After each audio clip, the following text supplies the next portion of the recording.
నా పేరు బి సంతోష్ కుమార్. నేను ప్రేమ్నగర్లో ఉంటాను. మా షాప్ గవర్నమెంట్ హాస్పిటల్ దగ్గర ఫుట్పాత్ మీద ఉంటుంది. నేను మామూలుగా మొన్న కమెనీ చనిపోయినని చెప్పి ఆయన చనిపోయినని ఒక స్టోరీ పెట్టుకున్నా. నా స్టోరీ నేను పెట్టుకున్నా ఇన్స్టా, వాట్సాప్, ఫేస్బుక్ దాంట్లో. నా స్టోరీలో కూడా ఎక్కువ మంది చూడరు. నేను ఏదో నా పర్సనల్ నేను పెట్టుకున్నాను అంతే. అది దాన్ని చూసి కొందరు ముస్లిం యువకులు ఒక అబ్బాయి ఉంటాడు. ఆ అబ్బాయి చూసి వాళ్ళ ముస్లిం యూత్ అనే గ్రూప్లో షేర్ చేసింది. అది షేర్ చేసినాక వాళ్ళు అందులో ఒక ప్లాన్ చేసుకొని అందులో మాట్లాడుకున్న గ్రూప్ వాళ్ళు ఒక దాదాపు ఫస్ట్ నా దగ్గరికి 7 మెంబర్స్ వచ్చారు. 9 గంటలకు కరెక్ట్ 9 గంటలకు వచ్చారు. నేను కూర్చున్నట్ట బయట కుర్చీ మీద కూర్చుంటే వచ్చిండు, వచ్చి కొట్టిండు, కింద వేసి తొక్కుతున్నారు. తర్వాత 7 మందితో పాటు మళ్ళీ ఎక్స్ట్రా 10 నుంచి 15 మంది దాకా వచ్చారు. మొత్తం 20 మంది దాకా వచ్చి నన్ను కొడుతూనే ఉన్నారు. నేను వేడుకుంటున్నా ఆపండి ప్లీజ్ అని చెప్తుంటే కూడా వినట్లేదు. నన్ను కొడుతున్నారు, కింద వేసి తొక్కుతున్నారు. నాకు ఇక్కడ బ్యాక్ సైడ్ ఇక్కడ కొట్టిర్రు, పెదాల మీద కొట్టిర్రు, ఈడ కూడా తన్నిండు. ఒక ఆయన గట్టిగా తన్నిండు. నాకు ఇక్కడ పెయిన్ ఎక్కువైంది. ఇంకా ముక్క నేను అడ్డం పెట్టుకున్న చేతులు అట్లా అటాక్ చేస్తున్నారు. ఇంకా నన్ను చూసి మా షాప్ ఆపోజిట్లో ఉన్న ఒక అన్న చూసి వచ్చి ఆ నాపైనకి వచ్చిండు. ఆ నాపకపోయింటే నా ప్రాణంలో పోతుండే అప్పుడే. అది మాత్రం కన్ఫర్మ్. ఇంకా చుట్టుపక్కల వచ్చేసరికి పోలీసులు వచ్చేసరికి వాళ్ళందరూ మళ్ళీ పారిపోయారు. మళ్ళీ ఎంత అయిపోయినా కూడా మళ్ళీ నైట్ 11:30, 12 ఆ టైంలో అనుకుంటా మళ్ళీ వాళ్ళు వచ్చారంట. వచ్చి ఇన్ఫర్మేషన్ నడుతున్నారంట అక్కడ చుట్టుపక్కల వాళ్ళకు. ఇక్కడ ఉండే కదా ఇద్దరు అబ్బాయి ఉండే కదా, ఇక్కడ షాప్ ఉండే కదా, వాళ్ళు వెళ్ళాడని చెప్పి ఆ రోజు ఆ నైట్ ఇంకా నెక్స్ట్ డే మార్నింగ్ 12:30 దాకా కూడా రెక్కి చేశారంట. అక్కడ నాకు చుట్టుపక్కల వాళ్ళు నాకు ఫోన్ చేసి చెప్పారు, నువ్వు బయటికి వెళ్ళక నీకు డేంజర్ ఉందని చెప్పి నాకు వార్నింగ్ ఇస్తున్నారు. మా తెలిసిన వాళ్ళు నీ గురించి ఇట్లా రెక్కి చేస్తున్నారని చెప్పి. నాకు వాళ్ళ మీద ప్రాణాన్ని ఉంది. నాకు వాళ్ళ మీద చర్యలు తీసుకోవాలి. ఇంకోటి నాకు మళ్ళీ నేను రేపటికి వెళ్ళి షాప్ పెట్టుకున్నా. నాకు సేఫ్టీ ఉండాలి అంతే. నాతోనికి ఎవరు రాకూడదు. నేను ఎవరితో కోను. నాకు అవసరం కూడా లేని పంచాయతీ ఇవన్నీ. మరి ఇప్పుడు భారతదేశంలో ముస్లింలు ఉండను, క్రిస్టియన్లు, హిందువులు అందరం పౌరులమే. మరి ఇది మన దేశంలో ఏముందంటే ఈ ముస్లిం సమాజంలో కొంత వ్యక్తులు ఈ దేశంలో పుట్టి ఈ దేశంలో వెరుక్కుంటూ ఈ దేశం మట్టి మీద పెరిగి పక్క దేశాలకు అనే సంస్కృతి మన దేశంలో చాలా ఉంది. మరి ఈ పోలీస్ శాఖ వారు ఎంతసేపు వాళ్ళని తీసుకొచ్చని అంటున్నారు. తీసుకొచ్చి చట్టాలను మనమేమో హిందువులను గౌరవిస్తున్నాము. మరి వాళ్ళు గౌరవించరు. మరి చట్టం అనేది మనకు చట్టాలను గౌరవం, మనకు వాళ్ళు చుట్టాలలాగా వస్తున్నారు, పోతున్నారు. దీని మీద కారణం ఏంటంటే మన హిందూ సమాజంలో అనైక్యతనే. మనము ఇప్పుడు డిఎస్పీ గారు సమయం 5 గంటల వరకు సమయం ఇవ్వండి, అందరినీ తీసుకొచ్చి రిమాండ్ చేస్తాము మేము. మన సరైన సెక్షన్లు మరి ఇప్పుడు చట్టవిరుద్ధంగా ఇప్పుడు ప్రభుత్వమే డిక్లేర్ చేసింది. ఎక్కడైనా రోడ్ల మీద ఈ సమాజం ఎక్కడైనా అన్ని గవర్నమెంట్లకు ఆర్డర్స్ ఇచ్చింది. నిన్ననే ఎక్కడ చేసినా ఇమీడియట్లీ యాక్షన్ తీసుకోవాలి. మరి పోలీస్ శాఖ వారు మరి నిద్రా వ్యవస్థలో వాళ్ళకు నమోదు టైం ఉంది, ఒక్క పొద్దులు ఉండరు అంటే అదే మన సమాజంలో ఏమైనా జరిగితే ఇంట్లో పండుగ ఉంది, పూజ ఉందంటే ఇడుస్తారా? ఇడవరు. మరి ఎందుకు అంటే ఓలకో రకమైన చట్టాలు మనకో భారతదేశంలో పౌరులు అందరూ సమానం కనుక వారి పైన కఠినమైన చర్యలు తీసుకొని మళ్ళీ ఇటువంటిది మరి ఈ బాబుకు ప్రాణహాని ఉంది అంటున్నాడు. ఈ బాబుకు మరి పోలీస్ శాఖ వారు కూడా మరి ఆయన షాప్ దగ్గర రక్షణగా ఒక కానిస్టేబుల్ పెట్టాలి. మరి రేపు ఆ బాబుకి ఏమైనా జరిగితే ఎవరు బాధ్యులు? మరి ఈరోజు ముస్లిం సమాజంలో ఉన్న పెద్దలు కూడా గమనించి ఇటువంటివి ఎక్కడ జరగకుండా వాళ్ళు కూడా అటు పిల్లల పైన కానీ అటువంటి సమాజంలో చీడపురుగు ముస్లింలా కూడా ఎక్కడైనా ఉట్టినా వాళ్ళని అనగదొక్కుంటూ మరి అందరం అన్నదమ్ములా కలిసి ఉండే విధంగా ఈ యొక్క మరి ఇప్పుడే పండుగలు ఉన్నాయి. ఈరోజు రేపు హోలీ, వాళ్ళ రంజాన్ ఉంది, రేపు వెంటనే మళ్ళీ మనకు ఉగాది వస్తుంది. ఈ పండుగల వాతావరణంలో ఇటువంటి జరగడం మంచి విధానం కాదు. కనుక పోలీస్ శాఖ వారు మాకు ఇచ్చిన 5 గంటల సమయం లోపల వాళ్ళని ఇచ్చి మన కస్టడీ తీసుకొని కఠినమైన చట్టాలను వాళ్ళ మీద చేయాల్సిందిగా కోరుతున్నాము.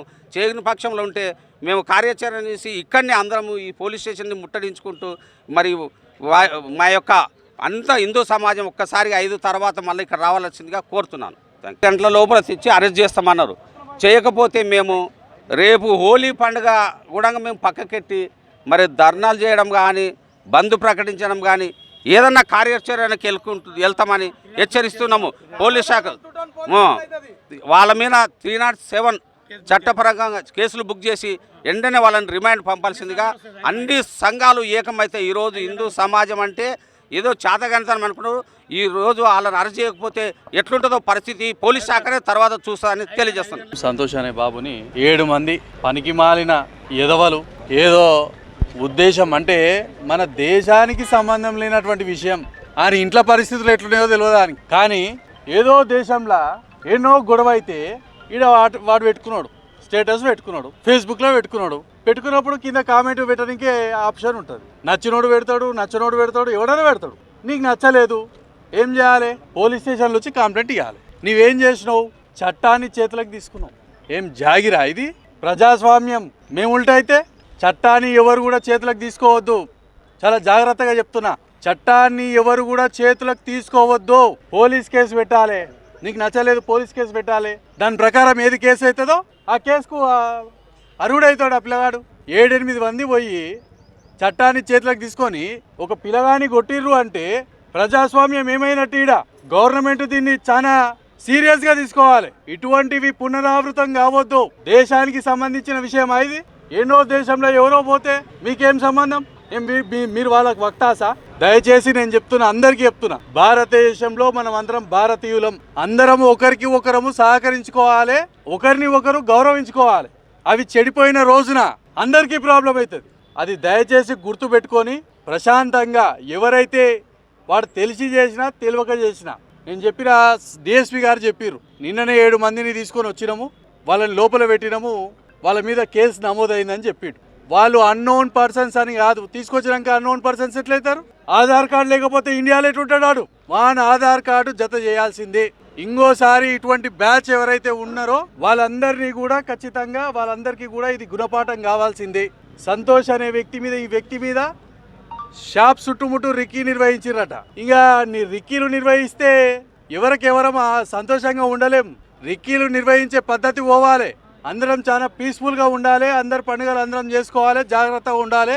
దయచేసి ప్రశాంతమైన వాతావరణాన్ని భారతదేశ ప్రజలుగా మేము కూడా కోరుకుంటున్నాం. కాబట్టి ఇమీడియట్గా పోలీస్ వాళ్ళు పక్షపాతం లేకుండా ఎవరైతే బాధితుడు ఉన్నాడో ఆయన సైడ్ నిలబడి, ఆయన మీద దాదాపు 7 నుంచి 20 మంది అంటున్నారు, ఆ సంఖ్య క్లియర్గా తెలియదు, వారి అందరికీ ఆధార్ కార్డులు జత చేసి వాళ్ళందరి మీద 307 అంటే ఒక్కరి మీద ఇంతమంది కలిసి దాడి చేసిరు కాబట్టి చనిపోయేటటువంటి సిచ్యువేషన్ల నుంచి బయటపడ్డాడు ఆ పిల్లగాడు. కాబట్టి 307 లాంటి కేసు పెట్టి ఖచ్చితంగా ఆ పిల్లగానికి న్యాయం చేయాలి. దీనికి హిందూ ముస్లిం అనే తేడా లేదు, అందరు రావాలి బయటికి. ఎందుకంటే మీరు ఆలోచన చేయండి ఒకసారి, ఎవరికి సంబంధం ఇది? ఎవరు ఆవేశపడుతున్నారు? ఎవరి జీవితాలు నాశనం అవుతున్నాయి? ప్రతి ఒక్కరు కూడా ఆలోచన చేయాల్సిన విషయం. కాబట్టి చాలా క్లారిటీగా ఆలోచన చేసి అందరు కూడా సపోర్ట్ ఇచ్చి ఈ విషయం పైన ఏకదాటిగా ఉండాలని, తమ్ముడు సంతోష్ ఏదైతే ఉన్నాడో ఆ బాధితునికి ఖచ్చితంగా న్యాయం జరగాలి. సాయంత్రం 5 గంటలకు మళ్ళా ఇదే ప్లేస్కు రావడం జరుగుతుంది. వాళ్ళు కానీ సీరియస్గా స్పందించి కేసును కఠినంగా వాళ్ళ మీద చర్యలు తీసుకోకపోతే ఇది 307 తీసుకోమని చెప్పినాము. వాళ్ళను నాన్ బెయిలబుల్ సెక్షన్స్ ఏవైతున్నాయో అవన్నీ ఖచ్చితంగా పెట్టమని చెప్పినాము. ఇవన్నీ కాకపోతే పెద్ద ఎత్తున ఈడ అందరూ అన్ని సంఘాలు వస్తాయి, అన్ని ధార్మిక సంఘాలు వస్తాయి, అన్ని హిందూ సంఘాలు వస్తాయి, అందరూ వస్తారు. ఈ విషయం పరిధి దాటిపోకుండా పోలీస్ వారు ఇమీడియట్గా స్పందించి దీన్ని న్యాయం చేయాలని చెప్పి కోరుతా ఉన్నాం. జై హింద్, జై భారత్, జై శ్రీరామ్. గత 2 రోజుల క్రితము సంతోష్ అనే అబ్బాయి ఇటీవల జరుగుతున్న ఇరాక్ యుద్ధాలకు సంబంధించి తన వ్యక్తిగత అభిప్రాయాన్ని ఒకటి పోస్ట్ చేసిందనే కోపంతో సంబంధం లేని వ్యక్తులు, భారతదేశంలో ఉన్న ముస్లిం యువకులు ఇరాన్తో ఎలాంటి సంబంధాలు లేవు. అటువంటి వ్యక్తులు ఎలాంటి చట్టపరమైన చర్యకు పోలీస్ స్టేషన్ ఆశ్రయించకుండా నేరుగా సంతోష్ దుకాణంపైకి వెళ్ళి విచక్షణారహితంగా దాదాపు 20 మందికి పైగా వెళ్ళి అతన్ని చంపాలని చూసి తీవ్రమైన గాయాలు చేసి స్లోగన్స్ ఇచ్చుకుంటూ వెళ్ళిపోయింది. ఇంతకు ముందు సంతోష్ పైన దాడి చేయకంటే ముందు వాళ్ళకున్న ముస్లిం యూత్ సమ్ గ్రూప్లో ఒకరికొకరు పోస్టులు పెట్టుకొని అందరినీ రెచ్చగొట్టి అసందర్భమైన విషయాలు, ఇరాన్ ముస్లింలకు భారతదేశంలో ఉన్న ముస్లింలకు ఏం సంబంధం లేని సబ్జెక్ట్ కాదు ఇది.